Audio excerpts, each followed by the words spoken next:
Hello friends, இன்றைக்கு நான் மரக்கறி வடை செய்கிறேன். பாருங்கோ, லேசாக எங்களோட வீட்டில் இருக்கிற 4-5 மரக்கறியை போட்டு கேரட், உருளைக்கிழங்கு, வெங்காயம், பச்சை மிளகாய், முருங்கைக்கீரை இருந்தால் முருங்கைக்கீரை கொஞ்சம் எல்லாம் போட்டு சின்ன சீரகம், வெள்ளைப்பூடு, இஞ்சி, காரத்துக்கு வெட்டுத்தூள் எல்லாம் போட்டு பிணைஞ்சிட்டு ஒரு முட்டையும் போட்டு பிணையணும். அதோட கொஞ்சம் கடலைமா, உப்பு எல்லாம் சேர்த்து நாங்கள் மிக்ஸ் பண்ணிவிட்டு பாருங்கள் எப்படி சுட்டெடுக்கலாம். ஈவினிங் டைமில் சாப்பிடலாம், நல்லா இருக்கும்.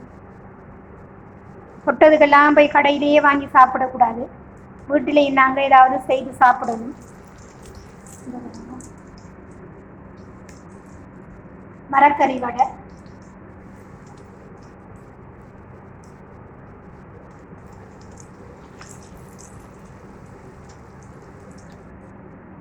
நான் செய்த மரக்கறி வடை பிடிச்சிருந்தா லைக் பண்ணுங்கள், கமெண்ட் பண்ணுங்கள், சப்ஸ்கிரைப் பண்ணி சப்போர்ட் பண்ணுங்கள் ஃப்ரெண்ட்ஸ்.